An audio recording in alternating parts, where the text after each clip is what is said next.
السلام عليكم ورحمة الله وبركاته.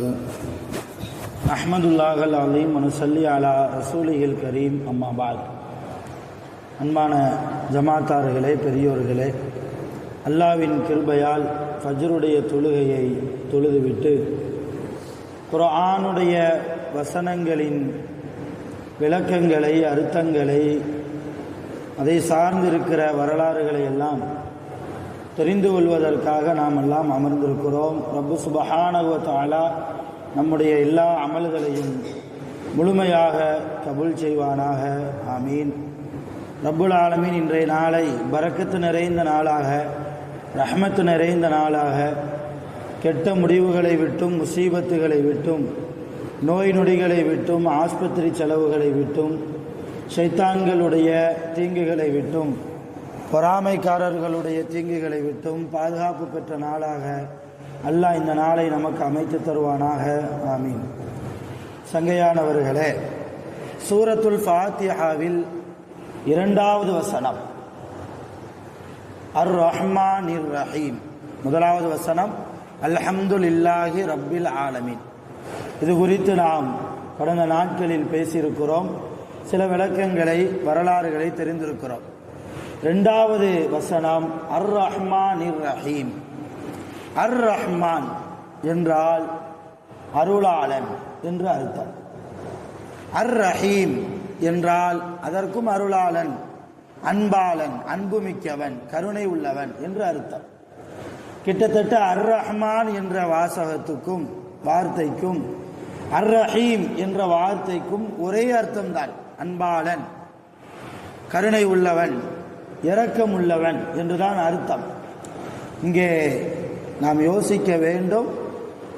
அல்லாஹ் அர் ரஹ்மான் என்று மாத்திரம் சொல்லியிருக்கலாம், அல்லது அர் ரஹீம் என்று மாத்திரம் சொல்லியிருக்கலாம்.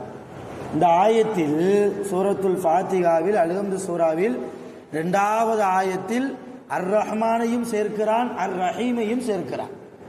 இவ்வளவு ஏன்? குர்ஆனை ஓத ஆரம்பிக்கும் போதே பிஸ்மில்லா ஓதுவோம் இல்லையா? அந்த பிஸ்மில்லாஹிர் ரஹ்மானிர் ரஹீம்ல கூட ரஹ்மான் இருக்கு, ரஹீம் இருக்குது இல்லையா? பிஸ்மில்லாஹிர் ரஹ்மான் என்று அல்லாஹ் சொல்ல சொல்லியிருக்கலாம், அல்லது பிஸ்மில்லாஹிர் ரஹீம் என்று அல்லாஹ் சொல்ல சொல்லியிருக்கலாம். குர்ஆனிலே பிஸ்மில்லாஹிர் ரஹ்மானிர் ரஹீம் என்று 19வது ஜுஸ்ஸிலே ஒரு ஆயத்து வருகிறது. சுலைமான் அலைஹிஸ்ஸலாம் அவர்கள் சம்பந்தமாக அல்லாஹ் சொல்லிக் கொண்டு வருகிற போது அவ இன்னகு மின் சுலைமான் வ இன்னகு பிஸ்மில்லாஹிர் ரஹ்மானிர் ரஹீம் என்று 19வது ஜுஸ்ஸிலே அல்லாஹ் சொல்லுகிறார். ஹைர், இன்ஷா அல்லாஹ் அது அந்த ஆயத்து வரும்போது அதுக்குண்டான விளக்கத்தை நம்ம அங்கே பார்ப்போம். இப்போ நான் உங்களை யோசிக்க சொல்வது என்னன்னா, அர் ரஹ்மான் என்பதற்கும் ஒரே அர்த்தம்தான், கருணை உள்ளவன், அன்பாளன், அன்பு மிக்கவன். அர் ரஹீம் என்பதற்கும் ஒரே அர்த்தம்தான். ஏன் ஒரே அர்த்தத்தை உள்ள 2 வார்த்தைகளை அல்லாஹ் எதற்காக பயன்படுத்த வேண்டும் என்றால், அல்லாஹ் ஞானமிக்கவன் இல்லையா? நமக்கே ஞானத்தை தரக்கூடியவன் அல்லாஹ். அவன் சம்பந்தம் இல்லாமல் 2 வார்த்தையை அங்கே போடுவானா, பயன்படுத்துவானா? என்ன விளக்கம் என்றால், நம் விளங்கணும். அர் ரஹ்மான் என்றால் இந்த உலகத்தில் முஸ்லிம்களுக்கும் ஈமான்தாரிகளுக்கும் ஈமான்தாரியாக இல்லாதவர்களின் மீதும் இரக்கம் உள்ளவன் என்று பொருள். அர் ரஹ்மான் என்பது முஸ்லிம்கள் மீதும் இரக்கம் காட்டுவான், முஸ்லிம்கள் அல்லாதவர்கள் மீதும் இரக்கம் காட்டுவான். அதனால் அவனுக்கு பெயர் அர் ரஹ்மான். நல்லா விளங்கிக்கோங்க. அல்லாஹ்வை வணங்கக்கூடியவர்கள் உலகத்தில் இருக்கிறோம், அல்லாஹ்வை வணங்காதவர்களும் உலகத்தில் இருக்கிறார்கள். அல்லாஹ் மட்டும் என்ன வணங்குறவங்களுக்கு மட்டும்தான் நான் ரஹமத்து செய்வேன்ட்டு ஒரு முடிவுக்கு வந்துட்டா, உலகத்தில் முஸ்லிம்கள் மட்டும்தான் பணக்காரங்களாக இருக்க முடியும், செல்வந்தர்களாக இருக்க முடியும் இல்லையா? என்னை வணங்குறவங்களுக்கு மட்டும்தான் நான் ரிஸ்கை கொடுப்பேன் என்று ஒரு முடிவுக்கு அல்லாஹ் வந்து விட்டால், உலகத்தில் ஈமான்தாரிகள் அல்லாதவர்கள் எல்லாம் இன்றைக்கு ஏழைகள் தான், ஏழைகளாகத்தான் இருக்க வேண்டும். அப்ப என்ன பொருள்? இங்க முஸ்லிம்களும் பணக்காரர்களாக இருக்கிறாங்க, முஸ்லிம்கள் அல்லாதவர்களும் பொருளாதாரத்தில் வசதி வாய்ப்பாக நல்ல கண்ணியமாக வாழ்கிறார்கள் என்றால் அல்லாஹ் அவர்களுக்கு ரிஸ்க் கொடுப்பதால் தானே. அல்லாஹ் ரிஸ்க் கொடுக்காமல் வேறு யார் ரிஸ்க் கொடுப்பது? அவர்களுக்கும் சேர்த்து. இப்ப ரஹ்மான் என்பதற்கு பொருள் விளக்கம் என்னவென்றால், உலகத்தில் நல்லவர்களுக்கும் கெட்டவர்களுக்குமாக நிஅமத் செய்யக்கூடியவன், ரஹ்மத் செய்யக்கூடியவன்.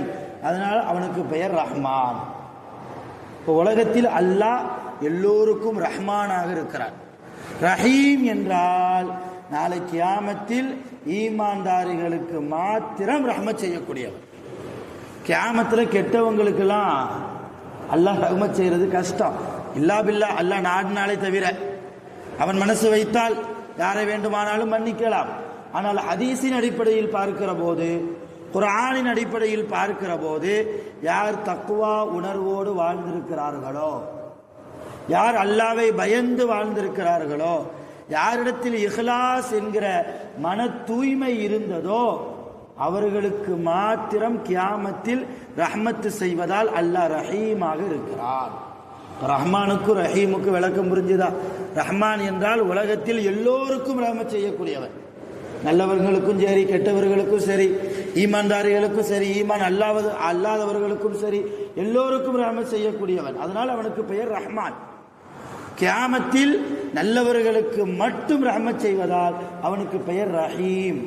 அதனால்தான் சூரத்துல் ஃபாத்திஹாவில் அல்லாஹ் தன்னை பற்றி சொல்கிற போது, நான் ரஹ்மானாக இருக்கிறேன். உலகத்தில் நாளை கியாமத்தில் நான் ரஹ்மான் அல்ல ரஹீம், ரஹீமாக மாறிவிடுவேன்.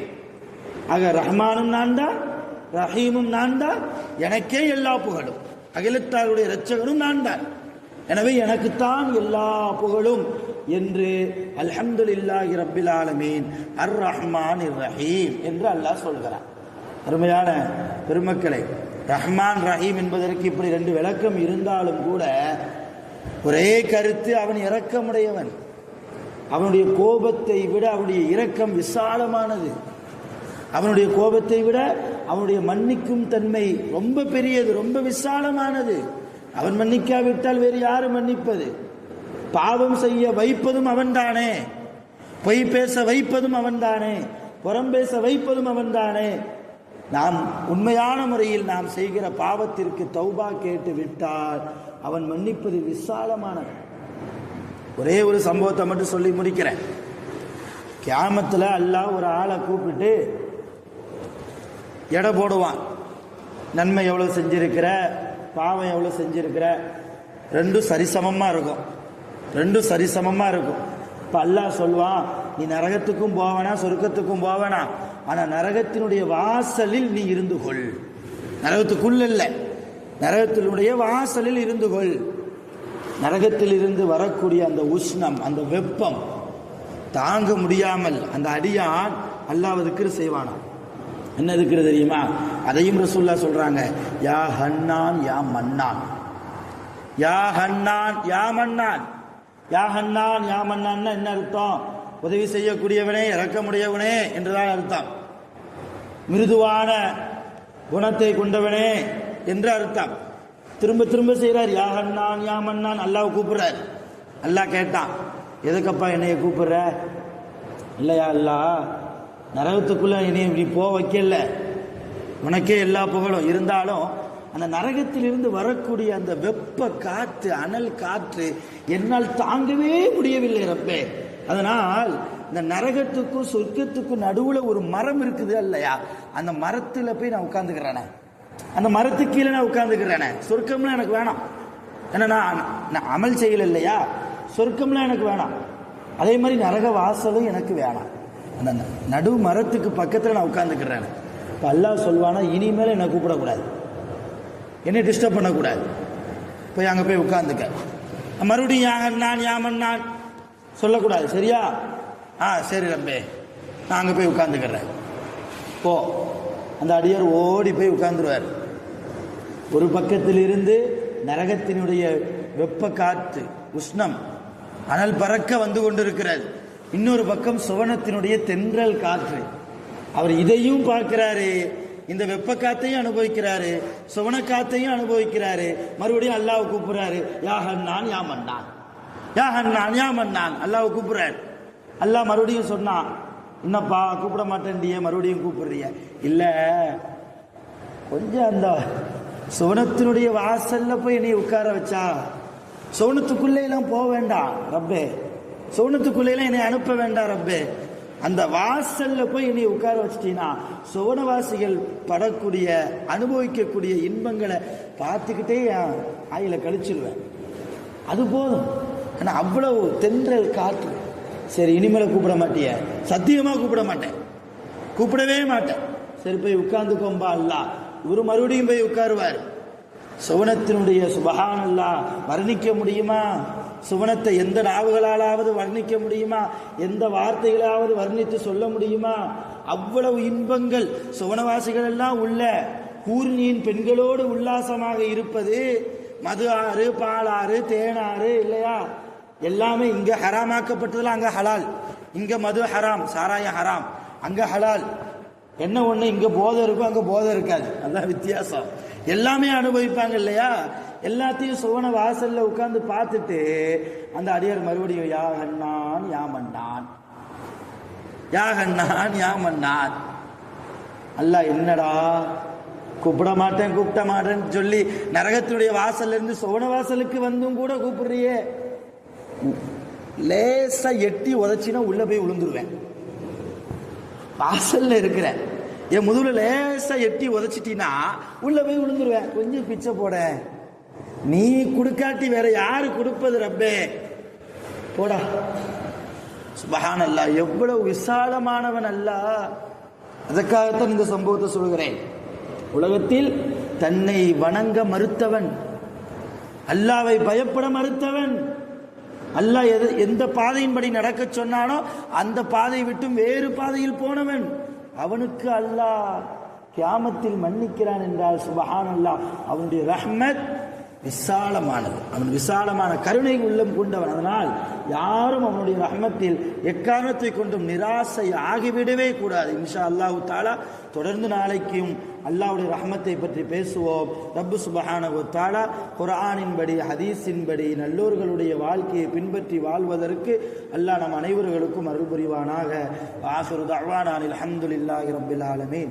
சுப்ஹானல்லாஹி பிஹம்திஹி சுப்ஹானல்லாஹி வ பிஹம்திஹி அஷ்ஹது அன் லா இலாஹா இல்லா அன்த அஸ்தக்ஃபிருக வ அத்தூபு இலைக். ஆமீன். சுப்ஹான ரப்பிக ரப்பில் இஸ்ஸத்தி அம்மா யசிஃபூன். ஸலாமுன் அலல் முர்ஸலீன். அல்ஹம்துலில்லாஹி ரப்பில் ஆலமீன். ஸல்லல்லாஹு அலா முஹம்மத் ஸல்லல்லாஹு அலைஹி வஸல்லம். ஸல்லல்லாஹு அலா முஹம்மத் ஸல்லல்லாஹு அலைஹி வஸல்லம். ஸல்லல்லாஹு அலா முஹம்மத் யா ரப்பி ஸல்லி அலைஹி வஸல்லம்.